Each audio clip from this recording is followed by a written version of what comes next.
when I worked on Marin, we were looking for someone to do a guest role, like athletic guy, to try and get Mark in shape. And we were like, what about Rogan? He's like a big athletic guy. So the two showrunners were like, all right, if we go out to a guy like this who's kind of big, we should be very careful with how it's written. And so they went through all of his old interviews and magazines. They took actual things he had said from the interviews and put it into the script as if like that's his beliefs. Right? That's what he thinks. Marin sends Rogan the script, and Rogan calls up Marin, and he's furious. And he's like, what are you doing making me look like such a idiot? Because Joe Rogan doesn't know what he's saying most of the time and just babbles. And so when he sees it written, he's like, man, this guy sounds like a moron. That stuff you said.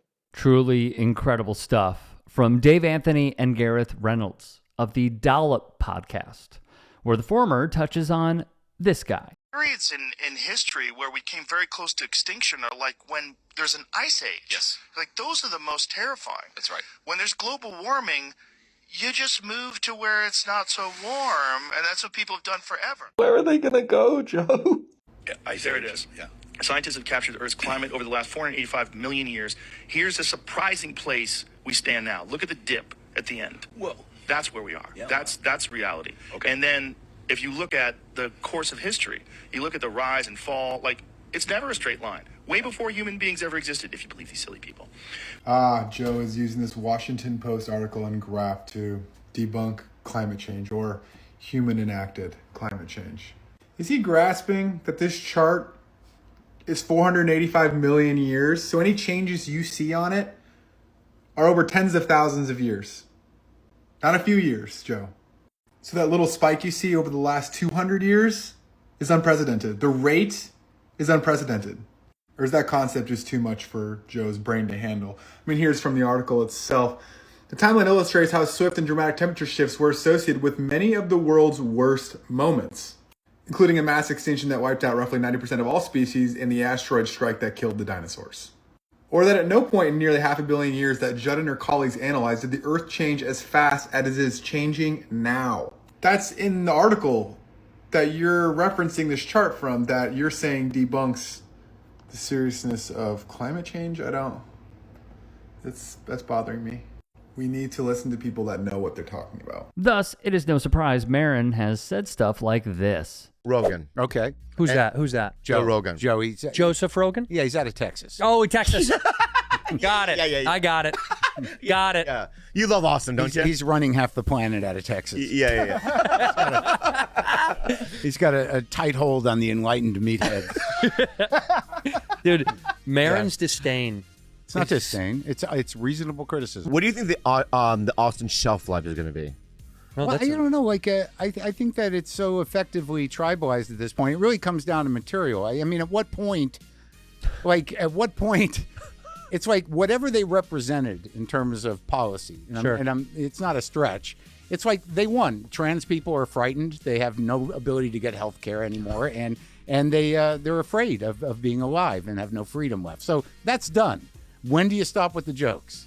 When do you stop with the jokes? And like immigrants, okay, well, they're being ripped away from their homes, and they're all terrified, and okay, so that's done. When do you stop with the jokes? Right. I mean, it's one thing to pick on the vulnerable and the marginalized, but I mean, they're down. Yeah. I mean, like, they're down. Why do you got to keep hitting them unless you're a hack? Now, there's a question. Wow. Mark, wow. My idea of what he's done to comedy. Sure. And I don't think it's great. I think that it's tribalized, and I think that, he's created a sort of army of people that think they know comedy, but they only know a specific thing, and what they think is good is not necessarily good. It may be what they're like, what they like, but on the outside of that, most of this sort of sensitive weirdos that we all grew up with in comedy have been sort of pushed aside, and the space for them has become limited. You wrote something after the ice raids in LA and the bombing of Iran that I printed out. I was wondering if you could read, that kind of gets at exactly that. I'm going to read what I wrote. Yes. I hope all the anti-woke comics are happy about pushing this all through. The big question is, when will they shut up about trans people, intellectually challenged people, immigrants, the disabled, and minorities? I mean, they won. The policies they were supporting, whether they knew it or not, are happening. All the language and law that protected the vulnerable and marginalized and gave them a leg up have been destroyed. History is being erased and rewritten to support Christian nationalism. Creativity, tolerance, and the path to equality squashed. I hope it was all worth it so you can say the R word again. I covered in the special that, real rights are denied and real lives are at stake because of, what comics thought was an anti-woke was just about their language issue. And now they were used in under the sort of auspices of anti-woke. You destroy all the policy that helps people who are vulnerable or marginalized or in trouble.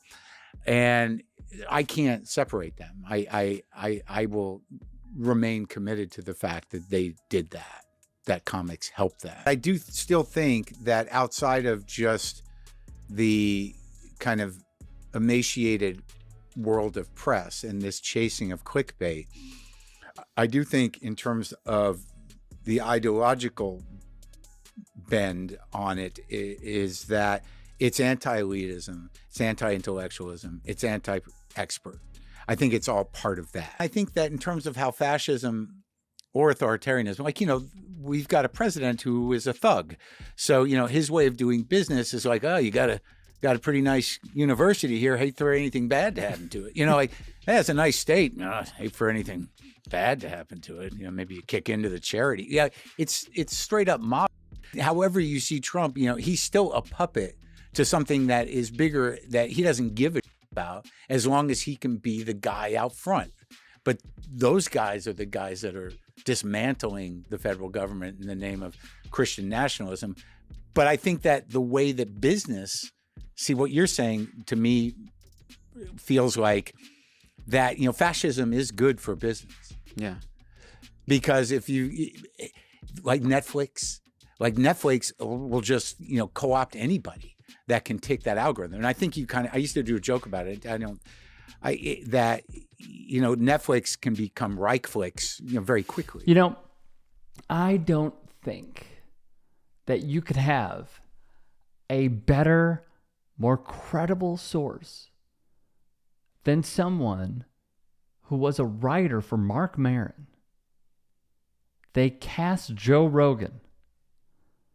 They literally do mountains of research on the guy and emulate him from his interviews, present him as the man he is, and for him to get very upset at the character that they are portraying in this show. That is remarkable. That is the guy that has the most loyal audience on the internet. That is the guy who clearly cannot remember anything that he says. Is it from smoking too much weed? I don't think so. I think he's just that guy. It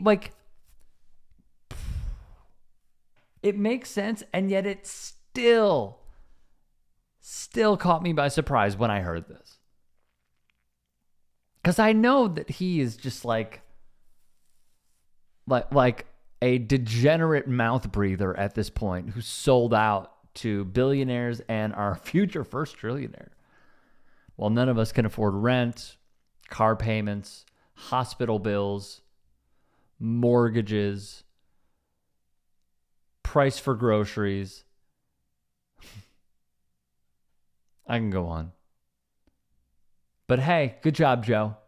We did it, Joe. We did it. You got a huge contract with Spotify. You're making millions upon millions of dollars on your podcast every single year, and yet you claim to not be conservative when you attended the inauguration of a fascist that you supported. Good work. Or maybe you don't even remember who you supported.